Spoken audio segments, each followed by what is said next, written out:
Hi,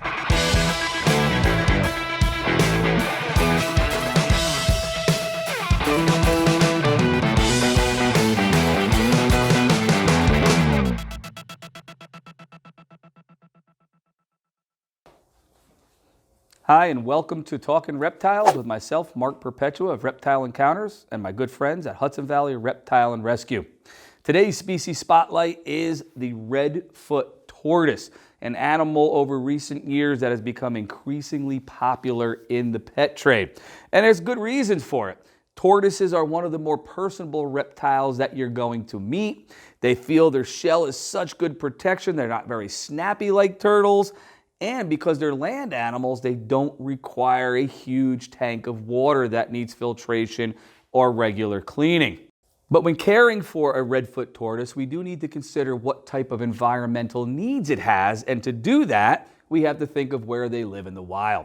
This is a forest tortoise from the Amazon basin in South America, which means it likes hot, humid environments. Not a New York winter, not the AC in your living room.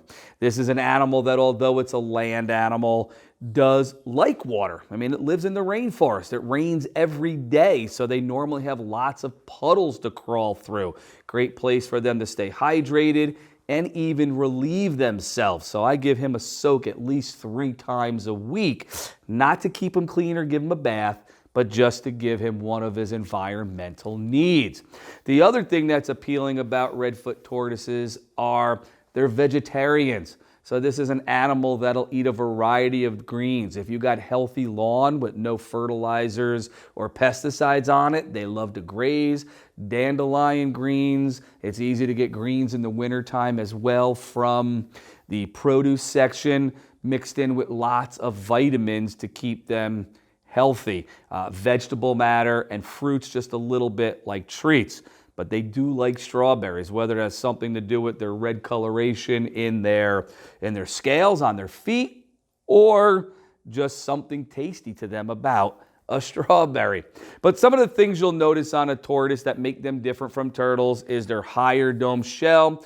Tortoises aren't very fast, so that shell structure gives it much greater strength for protection when hiding. They also have feet that are more like an elephant's foot. Instead of having webbed toes, their toes are kind of fused together with big foot pads for carrying their weight over land. And speaking of weight, this isn't going to be a giant tortoise like the Galapagos or Aldabra tortoises that reach up to 400 pounds. But this guy is still going to get a little bit larger. This is a tortoise that might grow to be about 15 or 16 inches in length and maybe weigh over 20 pounds. Again, important considerations when you want to make one part of your family. Cute, tiny little hatchlings, but animals that get large and live long. Unlike turtles that may live 40 years, some tortoises can go 100 years or more.